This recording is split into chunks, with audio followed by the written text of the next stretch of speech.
Yes, good afternoon, everybody. Herkese We merhaba. just concluded a trilateral meeting between me, Russian Foreign Minister Lavrov, and Turkish Foreign Minister Çavuşoğlu. It lasted for about an hour and a half. And first of all, I would like to thank Minister Çavuşoğlu for putting this meeting together. It was not easy, but he succeeded in facilitating this contact, this first ever contact between Russian and Ukrainian foreign ministers since the beginning of the Russian aggression against Ukraine. This meeting was both, this conversation was both easy and difficult. Easy because Minister Lavrov basically followed his traditional narratives about Ukraine. Difficult because I did my best to at least find a diplomatic solution to the humanitarian tragedy unfolding on the battleground and in the besieged cities. The most tragic situation is currently now in the city of Mariupol, on the Sea of Azov. The city is being bombarded from the air, it's being hit by artillery fire. And I came here with a humanitarian purpose, to walk out from the meeting with the decision to arrange a humanitarian corridor in and from Mariupol. From Mariupol for civilians who want to flee this area of fear and struggle, and humanitarian corridor to bring in Mariupol humanitarian aid. Unfortunately, Minister Lavrov was not in a position to bu amaçla geldim. Fakat Sayın Lavrov buna bir taahhüt vermedi kendisi. Correspond with respective authorities on this issue. Yetkililerle bu konuyla ilgili konuşacağını belirtti. We also raised the issue of a ceasefire. Buradaki ateşkes konusunu da konuştuk. Yaklaşık 24 saatlik bir ateşkes en önemli insani konulardan biri bildiğiniz gibi. We did not make progress on this since it seems that there are other decision makers for this matter in Russia. We agreed to continue efforts to seek a solution to the humanitarian issues on the ground. I will be ready to meet again in this format if there are prospects for a substantial discussion and for seeking solutions. I believe that when two foreign ministers meet, they have, by definition, the mandate to negotiate issues of peace, security, the mandate entrusted in them by their leaders, by their parliaments, and I'm ready to continue this engagement with the purpose of ending the war in Ukraine, stopping the suffering of Ukrainian civilians, and liberating our territories from the Russian occupying force. I will now say a couple of words in Ukrainian for Ukrainian cameras. Доброго дня. Була майже півтора години розмова за посередництва між мною і міністром Лавровим, за посередництва міністра закордонних справ Туреччини Мевлюта Çavuşoğlu. Міністр Çavuşoğlu продемонстрував дійсно те, що називається добрі послуги і високий професіоналізм у намаганні зблизити позиції двох сторін. Я приїхав на ці переговори з двома задачами. Перше – це організувати гуманітарний коридор з та до Маріуполя. Це найбільш зараз важке місто з точки зору гуманітарного становища. І друге – це домовитися про принаймні 24-годинне перемир'я для вирішення усіх нагальних потреб людей, які захоплені війною. Щодо першого питання, я щиро сподіваюся, що міністр Лавров проведе комунікацію з тими в Росії, хто ухвалює такі рішення, і гуманітарний коридор все-таки запрацює. Я зберігаю надію, що Російська Федерація суто з людських міркувань, з людського співчуття до тих, хто страждає від їхніх куль, від їхніх бомб в Маріуполі, в тому числі немовлят, тисячі з яких перебувають зараз на грані смерті через відсутність необхідних медикаментів, то хоча б з цих міркувань вони дозволять функціонування гуманітарного коридору з Маріуполя, так само, як гуманітарні коридори, які працюють, наприклад, з напрямку Сум до Полтави. Ми не можемо зупинити війну, якщо України, яка здійснила агресію, напад, не мають бажання цього робити. Сьогодні я почув, що зупинення вогню прив'язане Російською Федерацією до виконання вимог, висунутих президентом Путіним на адресу України. У зв'язку з цим я хочу підтвердити ще раз, що Україна не здалася, не здається і не здасться. Ми готові до дипломатії, ми шукаємо дипломатичні рішення, але поки їх немає, ми будемо самовіддано, жертвуючи собою, захищати нашу землю, наших людей від російської агресії. Сподіваюся, що формат, який сьогодні відбувся, матиме продовження. Я готовий до нього. Якщо російська сторона буде готова до серйозної, предметної розмови, а не повторення широко розповсюджених, відживаних пропагандистських штампів та наративів про Україну. Все, що нам потрібно сьогодні, це розмова серйозна, предметна, без кліше.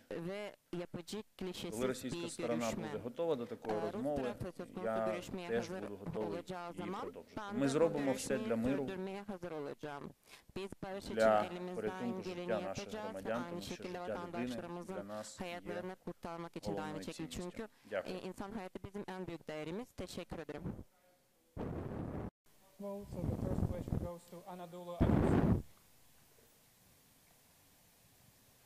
Please, Anadolu, please stand up. Олег. The mic is coming. Yeah, the microphone is coming.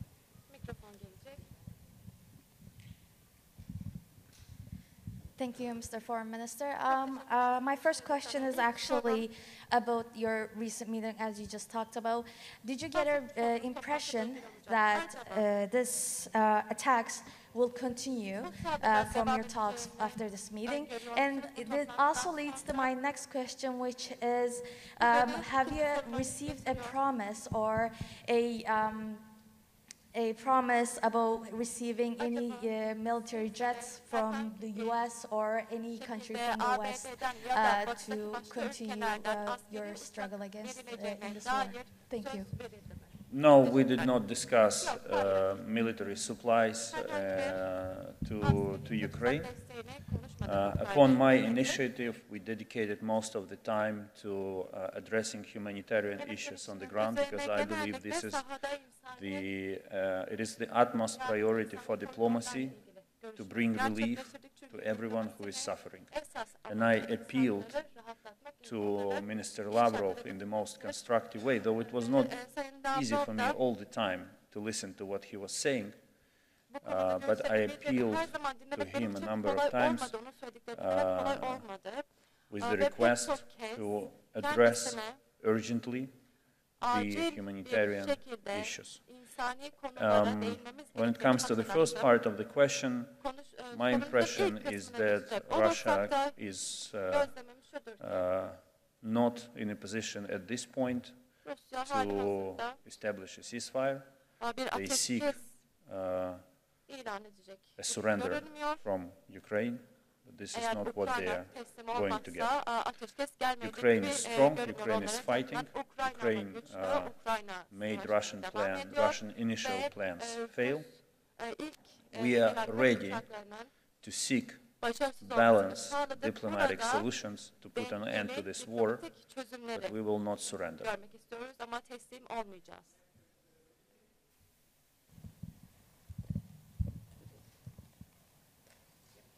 Mr. Kuleba, Tom Bateman of the BBC, thank you very much for doing this. Can I ask you first about the issue of a 24-hour ceasefire? You said there that Mr. Lavrov was not in a position or was not the decision maker, but that he would go and ask the question. Do you have any confidence there can now be a 24-hour ceasefire? And can I ask you about the wider issues? Because we know that Mr. Peskov, for example, was saying that the fighting, the invasion will stop if there is a commitment by Ukraine not to join NATO, to recognize the regions in the east as independent. Was there any discussion? Did the Russians ask you about these wider issues? And are you prepared to make any concessions on those? No, Minister Lavrov said that all of these issues should be discussed on a different track, the so-called Belarus talks. And he did not go into details on this issue, but the broad narrative that he conveyed to me is that they will continue their aggression until Ukraine meets their demands. And the list of those demands is a surrender. And this is why it's not why it is not acceptable to us. The last thing I want today is to kill hope in the civilians who suffer from Russian air raids, bombardments, and the behavior of and the killings committed by Russian army on the ground. I shared with Minister Lavrov one episode in the hope that he would respond to it constructively, based on simple human values and respect for human life, about the murder of a civilian who was driving in a car. He made a wrong turn and was immediately shot by the Russian soldier firing from a gun machine. These things must be stopped. These are the war crimes, and everyone involved in them will bear responsibility eventually. I sincerely hope that Minister Lavrov will follow up today's conversations with his colleagues in the Russian government, in the Russian army, and they will hear the plea of civilians, thousands of civilians, on whose behalf I spoke with him today, and help arrange a safe passage for them from the besieged cities, first and foremost from Mariupol, as well as to provide, to allow the provision of humanitarian aid to Mariupol. Next question goes to Reuters, please. Mr. Minister, thank you. Ukraine's leadership has talked about pursuing some non-NATO models to resolve the conflict if it receives certain security guarantees. During your meeting with Foreign Minister Lavrov, did any issues about Ukraine's status come up? And secondly, did Minister Lavrov set out any red lines, such as insisting Ukraine disarms or recognizes Russian sovereignty in the Donbass region during your talks? And what did you respond to this? Thank you very much. He mentioned it very briefly without going into discussion again. He insists that these issues should be discussed between two delegations in what is called the Belarus talks.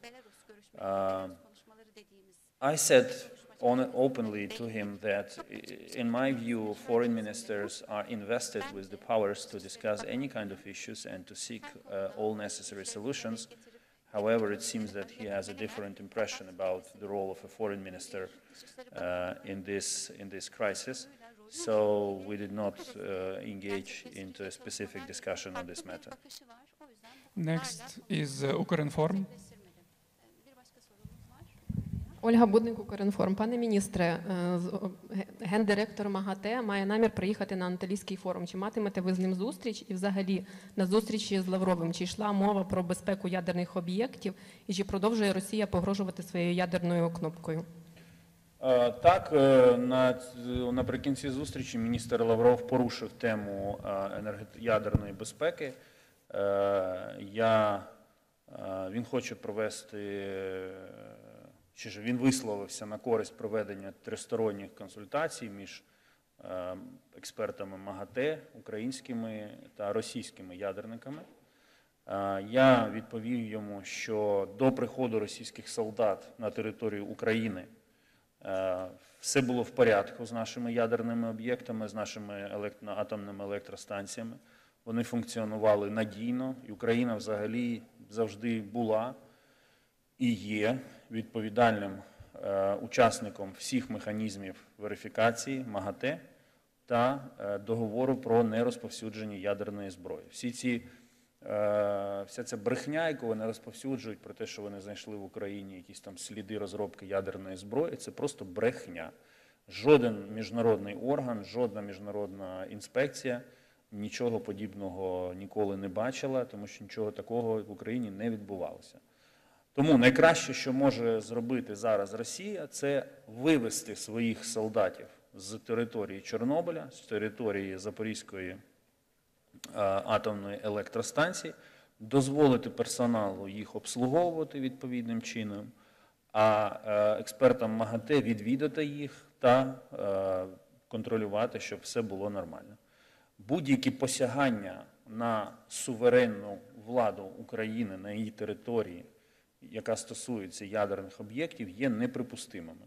І якщо будь-яка модель, якщо хтось буде нам нав'язувати модель, за якою ми маємо визнати якесь тимчасове управління в тій чи іншій формі росіянами нашими ядерними об'єктами, то ми це відкинемо, тому що це так не працює.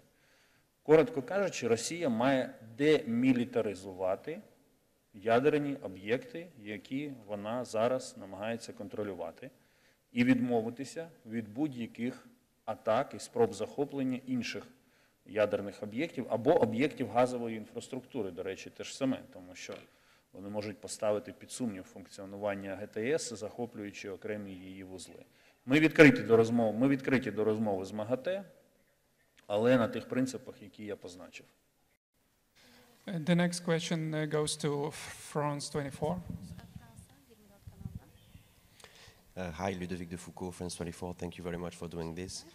Again, on the humanitarian level, because I understand this was really the focus of the meeting on your part, what concrete steps do you expect Russia to take in the next few days? What was your concrete demands, and what do you expect?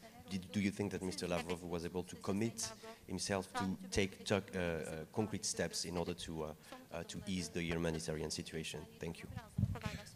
In the meeting, I made a very simple proposal. I said, we all have our smartphones with us. Well, probably Minister Lavrov has his last iPhone, but that's another story. And I said, I can call my officials right away, my president, my prime minister, my commander-in-chief, and I give you 100% that they will provide all assurances that humanitarian corridors will work. I'm ready to do it right now, right here, in your presence. Can you do the same? Can you make the call? I'm sure you have all of them in the phone book. He did not respond to that. But I still hope that out of humanitarian considerations, he will follow up our conversation by reaching out to his colleagues in charge who can make decisions in this field. Again, we came to these meetings with different assumptions. I came as a foreign minister who is entrusted to seek solutions and make decisions. He, as he said, came to listen. This is the difference in approaches. I was ready to make all necessary calls right away to arrange a humanitarian corridor from Mariupol. I proposed it. My proposal was not followed by, was not supported by Minister Lavrov, but again, I still hope that at least he will do it after leaving the room of negotiations. Okay, we have time for the last question. Please, Daily Sabah. Mr. Minister, the ruling party in Ukraine raised a new proposal, a security agreement in which Turkey and the United States could be guarantor countries. What is your view on the issue, and was this issue raised during the trilateral meeting? Thank you. No, we did not discuss this issue during the trilateral meeting, though I was ready to do it, but Minister Lavrov had no interest in discussing it. Again, he referred these kind of issues to the Belarusian track of talks between two working groups. The idea that you refer to is very simple. Yes, it is written in our constitution, and it has been consistent part of our consistent policy to eventually join NATO as a full member and enjoy security guarantees provided by the NATO Charter, North Atlantic Charter. However, we understand that this is not going to happen in a blink of an eye, not even in a foreseeable future. We also see from the reaction of NATO as an alliance to the Russian aggression against Ukraine that NATO is not ready to act collectively to stop the war and protect civilians in Ukraine from Russian air raids. It delegated the authority to help to member states to do it on a bilateral basis. This poses a question: how to ensure security of Ukraine between now and the eventual membership in NATO? This is the question. What my constitution says something, and I cannot speak against my constitution. But if we could reach an agreement where a similar system of guarantees as envisaged by the North Atlantic Charter could be granted to Ukraine by permanent members of the UN Security Council, including Russia, of course, by Turkey as a big friend and neighboring country, by all our neighbors, this is something that we are ready to discuss. This is the idea. The war is happening now. Ukraine exists in a security vacuum. We have to think creatively on how to address this issue and ensure our security. So far, it's our army that ensures our security. It's the people of Ukraine who are sacrificing themselves to ensure security of our country. And it's a list of partners, including Turkey, who are helping us with that. But this has to be put on a systemic, sustainable basis. Thank you. Thank you, all of you. Stay safe. All the best.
віддано, самовіддано, жертвуючи собою, захищати нашу землю. Висунути президента Путіна на адресу України. У зв'язку з цим я хочу попередити ще раз, якщо Україна, яка здійснила агресію, НАТО не має бажання